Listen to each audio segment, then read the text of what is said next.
আসসালামু আলাইকুম। কেমন আছেন আপনারা? আশা করি ভালো আছেন। আলহামদুলিল্লাহ আমিও ভালো। তো আজকে আরেকটা নতুন ভর্তার রেসিপি নিয়ে আসলাম। তো আজকে আমি এই যে দেশি চিংড়ি মাছ দিয়ে কাঁচামরিচ, পেঁয়াজ আর ধনেপাতা দিয়ে আজকে একটা নতুন রেসিপি ভর্তা করব। তো দেখুন আমি কিভাবে ভর্তাটা করি। তো আপনারা ভিডিওটা দেখতে থাকুন। তো এই যে আমি কাঁচামরিচ আর এখানে কড়াই বসিয়ে নিলাম। এখন আমি কড়াইয়ে তেল দিয়ে দিব। এখন এর মধ্যে আমি কাঁচামরিচগুলো একটু ভেজে নেব। এই যে কাঁচামরিচগুলো একটু ভেজে নেব। এই যে মরিচগুলো ভাজা শেষ। এখন আমি এর মধ্যে দিয়ে দিব কেটে রাখা পেঁয়াজগুলো ভেজে নেব। এই যে পেঁয়াজগুলো দিয়ে দিলাম।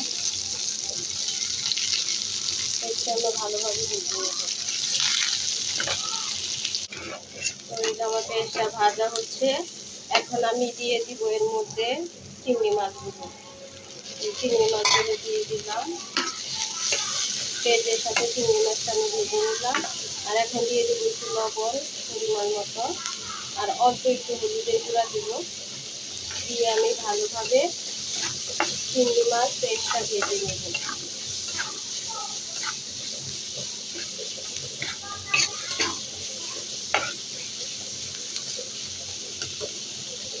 তো এই যে ভাজা শেষ। এখন আমি চুলাটা বন্ধ করে দিব। আর এখানে এই যে আদা নিয়েছি, তো আদাটা আমি ভালোভাবে কলে নিব। তো আমি এই যে আদাটা কলে নিচ্ছি ছোট ছোট করে টুকরা করে।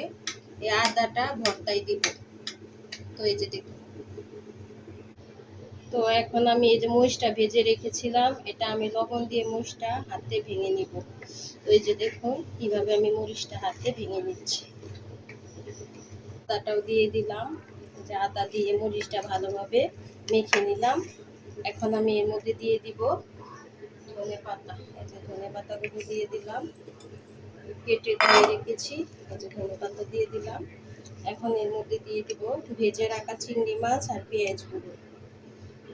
তো আমি এই যে দিয়ে দিলাম ধনেপাতা আর পেঁয়াজগুলো, সাথে চিংড়ি মাছগুলো দিয়ে দিলাম। আমি এখন এটা ভালো করে হাত দিয়ে মেখে নিব। এই দেখুন। তো এই যে আমি দেখুন পেঁয়াজ আর চিংড়ি মাছটা ভালোভাবে মেখে নিচ্ছি।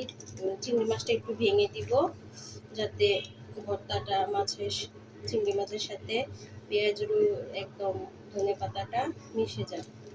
তো একটু আস্তে আস্তেও রাখবো আর অল্প একটু ভেঙে দিব। তো কে এইভাবে ভর্তা করুন, অবশ্যই আপনারা বাসায় এইভাবে ভর্তা করে খাবেন। আর এখন আমি এর মধ্যে দিয়ে দিব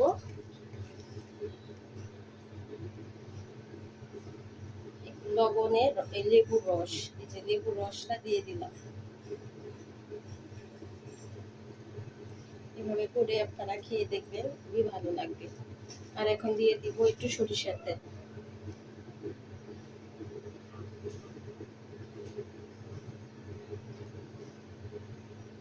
দিয়ে দিলাম এই যে সরিষার তেল।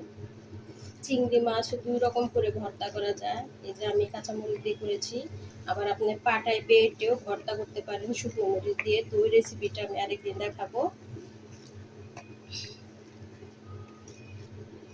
এভাবে আপনারা ভালো করে হাতে মেখে ভর্তাটা খেয়ে দেখবেন।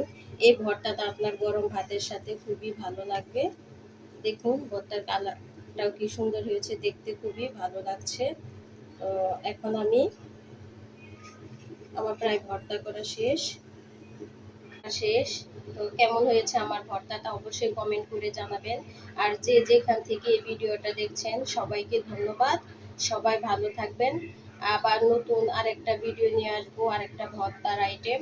তো এই যে আমার ভর্তাটা শেষ।